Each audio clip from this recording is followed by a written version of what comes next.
they don't use a D'Angelico. I said, I ain't one of the country guys, Hoss. Gary Rossington and Troy Caldwell's say no more. Say no more. Say no more. For over 50 years, he's been the poster boy for outlaw country. A man whose life and music are a raw mix of rebellion, tragedy, and a stubborn refusal to kiss anyone's ring. Hank Williams Jr., or Bocephus, as his legendary dad nicknamed him, has never been one to bite his tongue. His songs are gritty, his opinions are sharp, and his reputation for a good fight is as big as his shadow. He's squared off with record execs, TV networks, and the Nashville machine itself. But through all the hits and all the headlines, fans have been obsessed with the private battles, the whispers of backstage feuds and bitter rivalries. The question of who really got under his skin has become country music lore. Recently, the internet did what the internet does. Headlines exploded, all claiming the same shocking thing, that at 76 years old, Hank Jr. had finally broken his silence and named a list of the 6 artists he hated most, a kill list detailing years of personal and professional betrayal. It's the kind of bombshell fans have been waiting for, but is there any truth to it? Did Bocephus really sit down and unleash a lifetime of animosity, naming names and settling old scores for the world to see? Tonight, we're not just repeating rumors. We're cutting through the noise to find out what's real and what's just smoke. We're going to look at the names on these viral lists, one by one, and separate the documented facts from the convenient fictions. What we found is a story far more interesting than a simple list of names. It's about the weight of a legend, the price of being real, and the fight for the very soul of country music. This isn't just about who Hank Williams Jr. hated. It's about why these stories of hate stick to him and what they tell us about the man, the myth, and the music. Before you can even talk about Hank Jr.'s feuds with anyone else, you have to start with the biggest and most complicated conflict of his life, the one with his own father, Hank Williams Sr. This wasn't a rivalry of insults or chart positions. It was a deep, psychological war against a ghost, a legend so huge it threatened to swallow him whole. To get Hank Jr., you have to understand that for the first part of his career, he wasn't a musician. He was a walking, talking monument to, his dead father. Hank Sr. died when his son was just 3 years old. Bocephus never knew the man, only the larger-than-life myth. From the moment he could hold a guitar, the industry, his mother Audrey, and the fans demanded just one thing, that he become Hank Sr. They put him in his father's old suits, pushed him on stage with his father's band, and made him sing his father's songs, mimicking that iconic yodel note for note. He was a living echo, a tribute act to his own DNA. Imagine the psychological toll. Every cheer he got wasn't really for him, it was for the memory he represented. The world didn't want Randall Hank Williams. They wanted another piece of the legend they'd lost. This forced imitation bred a quiet, simmering resentment. Not at his father, but at the suffocating weight of his legacy. By his early 20s, something snapped. He was done being a fraud. This led to a dramatic, life-altering break. He moved south, grew out the hair and beard, and started fusing the country he was born into with the southern rock and blues, in his soul. This was the birth of the Bocephus we know today. His hit song, Family Tradition, is the ultimate declaration of independence, a track that winks at his father's lifestyle while defiantly carving out his own space. He wasn't just changing his sound, he was fighting for his own identity. This lifelong battle is the key to all his other conflicts. His obsession with authenticity and his hatred for anything fake all stem from that first fight to escape his father's shadow. So while hate isn't the right word, the first and most important rival on any list has to be the ghost of Hank Williams Sr. If one name shows up on every rumored feud list, it's Waylon Jennings. The story goes that these two titans of outlaw country, who looked like brothers in arms, were secretly at each other's throats. But when you dig in, hate is the last word that fits. What you find is a bond so deep, complicated, and brutally honest that outsiders could easily mistake it for a rivalry. Theirs wasn't a relationship of animosity, it was one of tough love and a level of respect few could understand. Waylon, along with Willie Nelson, kicked down the doors for artists like Hank Jr. to be themselves. He saw the fire in Bacchus and encouraged him to break free from his father's ghost and find his own sound. Hank Jr. has always given Waylon credit for helping him become the artist he is. Their friendship was forged in the trenches of the music industry and a shared lifestyle of living on the edge. Their famous duet, The Conversation, is a perfect snapshot of their relationship, a raw, honest talk between two friends wrestling with fame, legacy, and their own demons. So where did the feud rumors come from? From the same place as their friendship, brutal honesty.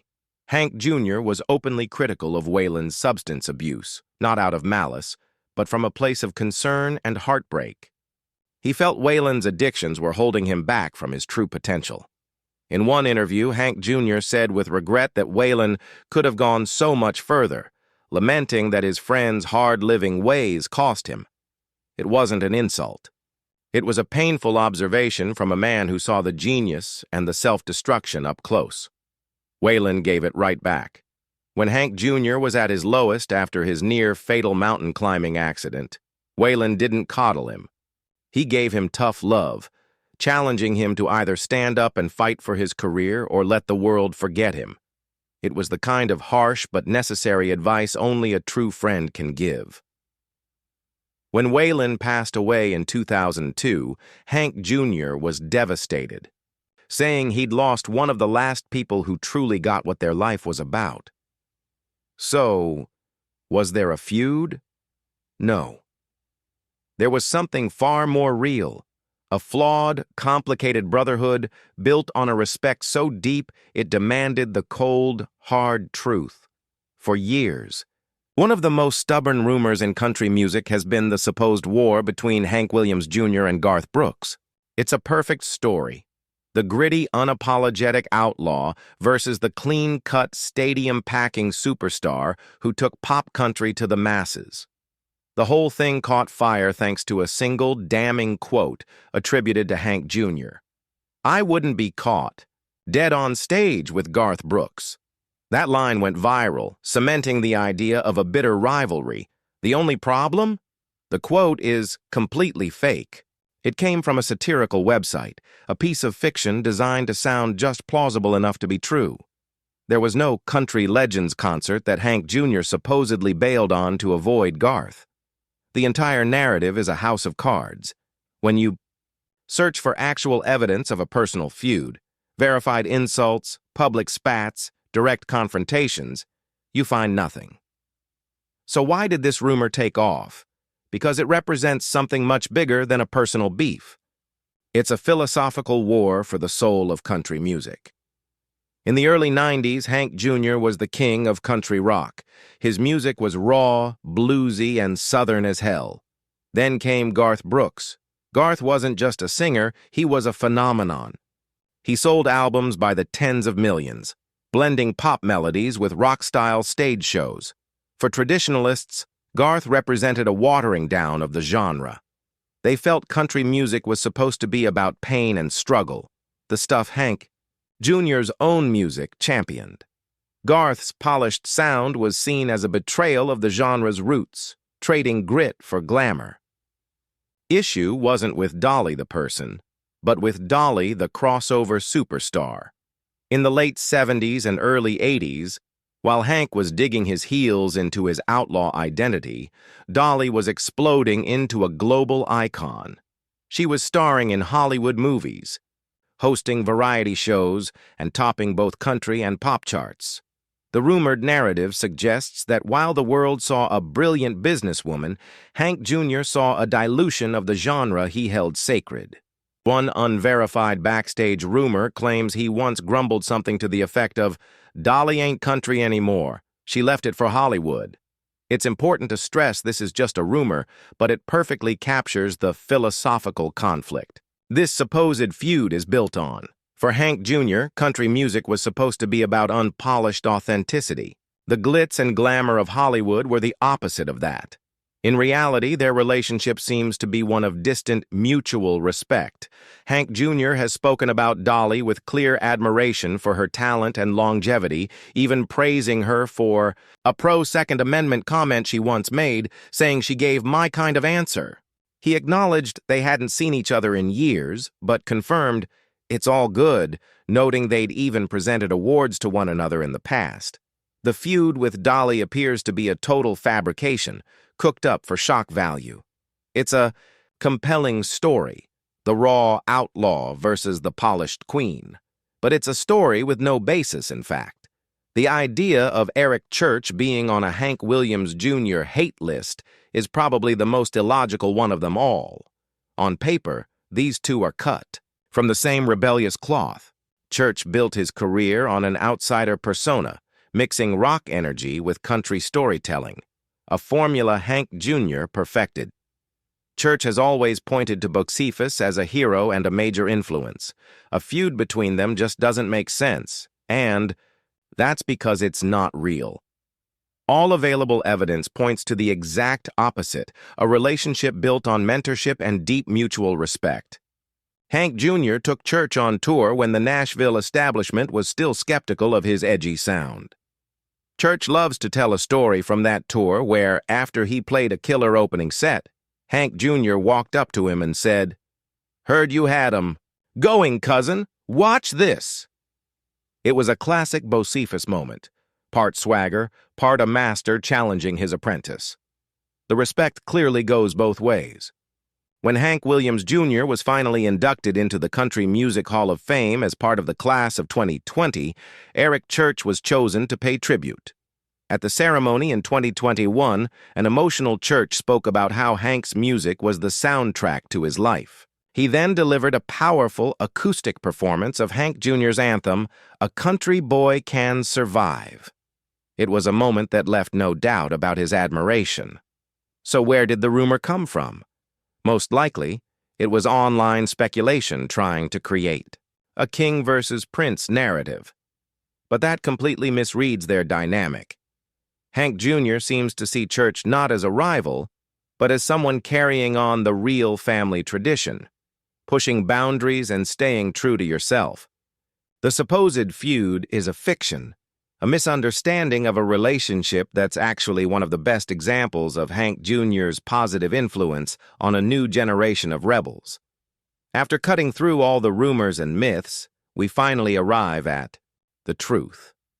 The biggest, most documented rivalries of Hank Williams Jr.'s career weren't with other singers. His true enemies were never people, but institutions and ideas. The Nashville music establishment that tried to control him, and the concept of political correctness that he's always rejected. His first war was with Nashville itself. When Hank Jr. broke away from his father's sound, the industry machine resisted. His blend of Southern rock and country was seen as too loud and too raw for the radio. He had to fight for creative control, and in doing so, he became an outlaw, at war with the suits on Music Row. His long-overdue induction into the Country Music Hall of Fame was seen by many as the final truce in that decades-long battle. He still holds a grudge against the Grand Ole Opry, not for how they treated him, but for firing his father a year before he died, a slight he's never forgotten. But the most explosive feud of his modern career blew up in 2011. During an appearance on Fox and Friends, Hank Jr. made a controversial analogy about a golf game between President Obama and House Speaker John Boehner, comparing it to Hitler playing golf with Netanyahu. The backlash was immediate and fierce. ESPN, which had used his iconic anthem, "All My Rowdy Friends Are Here on Monday Night" for over 2 decades, was put in an impossible spot. ESPN quickly pulled the song and a few days later announced they were parting ways with him permanently. Hank Jr. fired back, claiming ESPN had violated his First Amendment rights and that it was his decision to pull the song. The incident became a massive cultural flashpoint. To his fans, he was a patriot being canceled for speaking his mind. To his critics, the comments were deeply offensive. He had drawn a line in the sand, not against another artist, but against what he saw as a restrictive media culture. This feud defines his confrontational spirit. His battles aren't personal, they're ideological. He fights against being told what to do, what to say, and what music to make. So, the viral story of Hank Jr.'s hate list is more myth than reality. It makes for a great headline, but the truth is, his most profound conflicts were never with the names on that list. His career has been defined by a war against conformity, a struggle with a legendary shadow, and a defiant stand against anyone who tried to box him in. The rumored feuds with stars like Garth Brooks and Dolly Parton are really just symbols in a larger debate about the soul of country music. His real documented battles were with systems of power, the Nashville machine and the media giants he felt tried to silence his voice. Hank Williams Jr. remains one of country's most polarizing figures because he has never, ever compromised. You can disagree with his opinions, but you can't deny his conviction. The story of the 6 artists he supposedly hated reveals a much deeper truth. Hank Jr.'s greatest fight has always been for the freedom to be himself, loud, raw, and completely uncensored. And in the world of country music, that kind of legacy is more powerful than any feud. But what do you think? Were these battles more about musical philosophy than personal dislike? Let us know your thoughts in the comments. And if you enjoyed this look behind the music, be sure to subscribe for more stories from country music history.